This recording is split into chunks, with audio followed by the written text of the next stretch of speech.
Hey there, it's Derek here from Pacific Coast Auto in Japan. We're looking at a Mitsubishi Pajero Mini from 1996 with 103,000 kilometers on it. 5-speed manual transmission. A really interesting engine. I'll talk about that in a sec. But this one here is bought from auction for export over to the USA, Tacoma in particular. It's a little four-wheel drive, just like the Suzuki Samurai. It's basically Mitsubishi's answer to that. And it's kind of interesting. There is a Pajero Mini, Pajero Junior, Pajero IO, Pajero short wheelbase, Pajero long wheelbase, and Pajero Evolution, I guess, is a version of the Pajero short wheelbase. Lots of Pajeros were sold at the same time. Okay, so we'll take a look at this one here and compare it to the auction inspection sheet, and then be exporting this one over to the USA. Okay, this is a K-class vehicle, which means it fits into the cheaper registration costs compared to regular vehicles. And as a result, the engine is a max 660cc. The size is determined by a maximum length and width. Okay, and yeah, 64 horsepower max. 64 PS, pardon me, it's more like 63 horsepower. Metric horsepowers. Okay, so what's crazy about the engine? Well, almost all the K cars have 3-cylinder engines, but Mitsubishi decided, we're going to make a 4-cylinder engine for our K cars. So each cylinder is quite a bit smaller because of that. Not only that, it's a twin cam, which a lot of them are, but it's kind of a more aggressive twin cam. Again, some of them, like the Suzuki F6A and K6A engines, are pretty aggressive. This one is a turbo, not too weird. The weirdness here comes from the fact that this is a 20-valve. Look, double overhead cam, 20-valve engine. That means each one of those cylinders has 5 valves.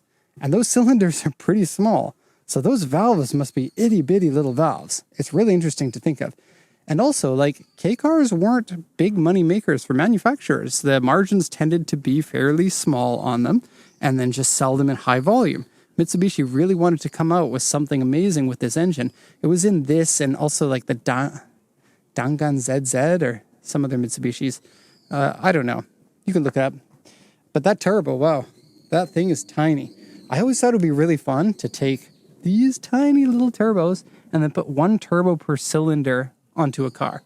I don't think it will run that well, but I still think it would be really cool to see a 4-cylinder 4-turbo or an 8-cylinder 8-turbo.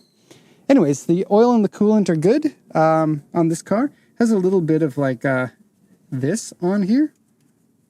It's coolant that has leaked its way out. So generally speaking, it's nothing that really needs to be resolved. No issues, but that can happen sometimes. Let's close the hood. And yeah, you get a real authentic hood scoop with top mount intercooler.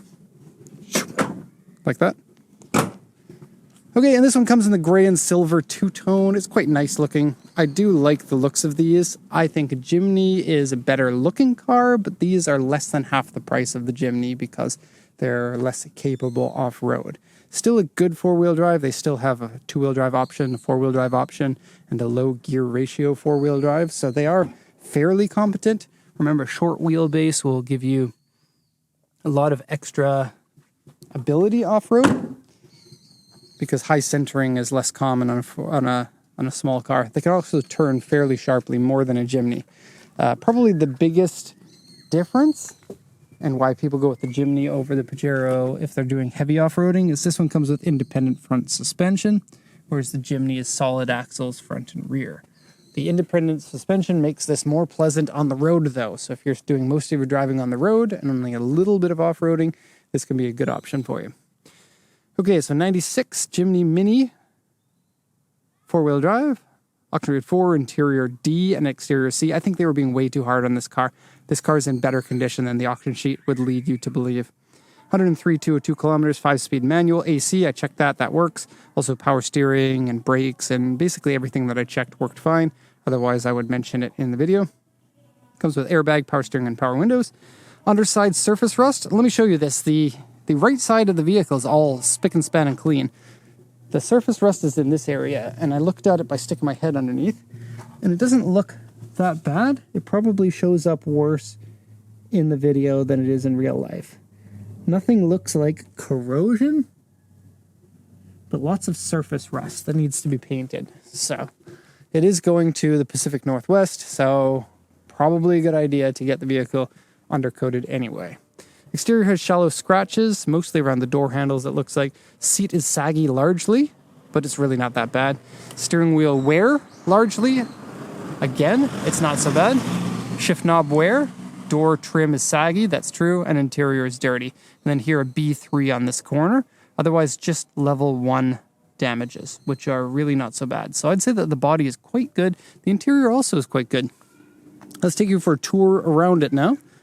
This is a VR2 edition.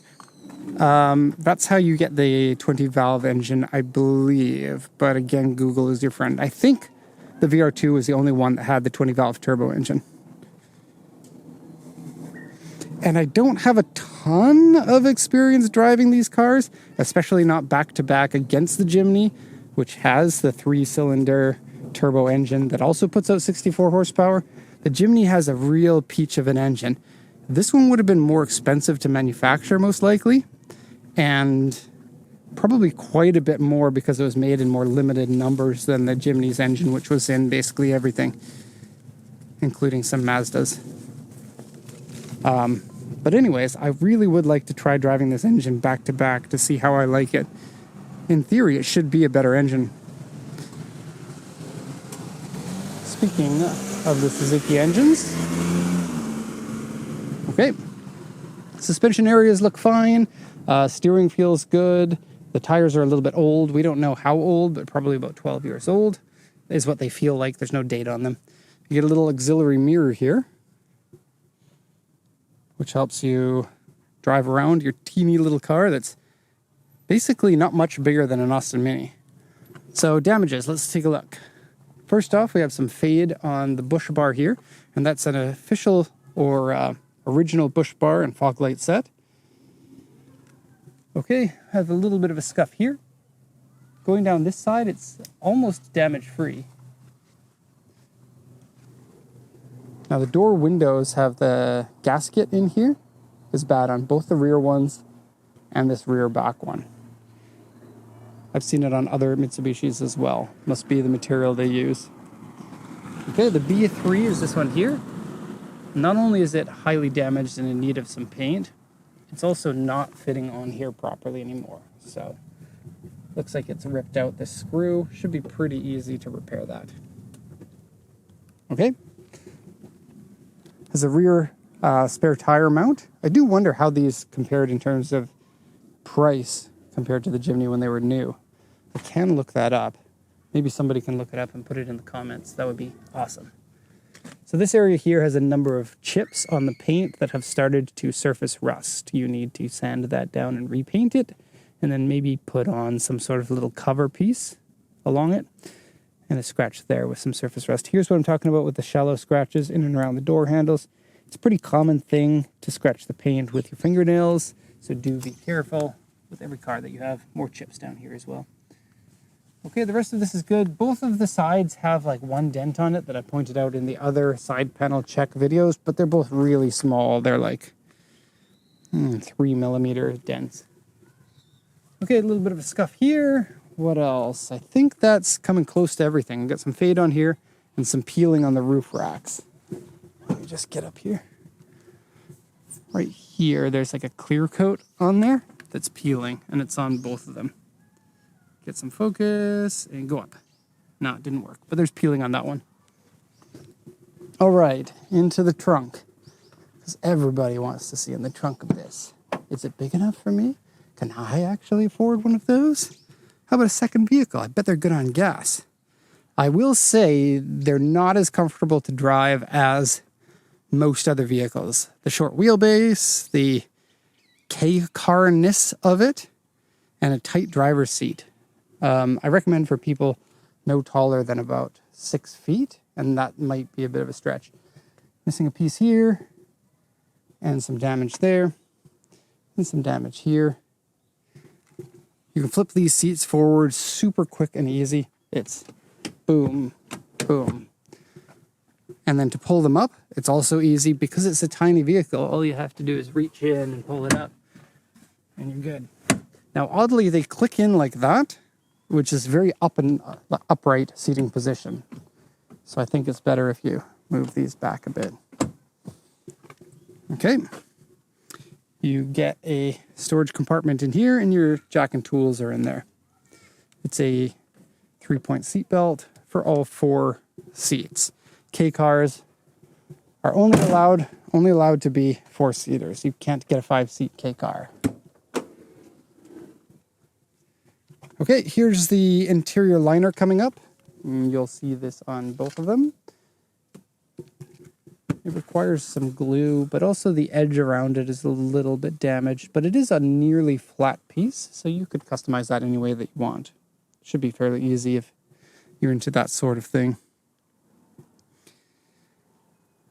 Okay, seats here. Very 1996 looking. I can imagine the commercial for this one showing the seats and people going, ooh, look at those seats, so modern. And it says it's saggy, but the seat is also a weird shape. Look, the outside cushion is larger than the inside cushion. It's not really that bad. You don't notice anything when you're sitting in it. And so for the inspector to be like, oh, saggy seat, largely saggy, and steering wheel's largely down. Not really. It's okay. I would have no problem using this steering wheel. And I'm picky about steering wheels. Okay, floor carpets look all right. No bad smell inside. Has been smoked in because you can see the remnants of ash in the ashtray. Here's your 5-speed manual. The clutch on these and Actis and most other K cars is a little weird feeling, but you do get used to it. AC works. You have a little compass and outside temperature and clock and altitude. That's fun. Okay, they call that a field gauge. And then an AM radio, a couple of cup holders here, fairly flimsy ones. A place to hold on for your significant other when you're driving too crazy. This is an airbag car, so be careful. If the catalytic converter lamp comes on, then the world is going to end. Okay. And then to get into the rear, the other side is better to do it, but it's possible on this side. You pull that up, and the other side, everyone knows this, the seat slides forward, and then you can walk in. Okay, you get cup holders on either side, and a convenient little clip there for your seatbelt, so that the seatbelt doesn't rattle around. I kind of wish that my personal car had that, because the seatbelt sits on the edge of the seat, and the edge of the seat is made out of fiberglass of my car, and it just kind of rubs the paint off of it. It'd be nice to have a little clip for it. Anyway, that's going to be the end of the report here. Hope you liked your Pajero Mini 13 minutes of Pajero Mini. Pajero Junior is the same thing as this with a 1.1 liter, 1.1 liter engine and slight over fenders and slightly longer bumpers, but otherwise a similar type vehicle and about the same price. Okay, so there you go. If you have any questions, let me know. If not, thank you so much for watching and have a nice day.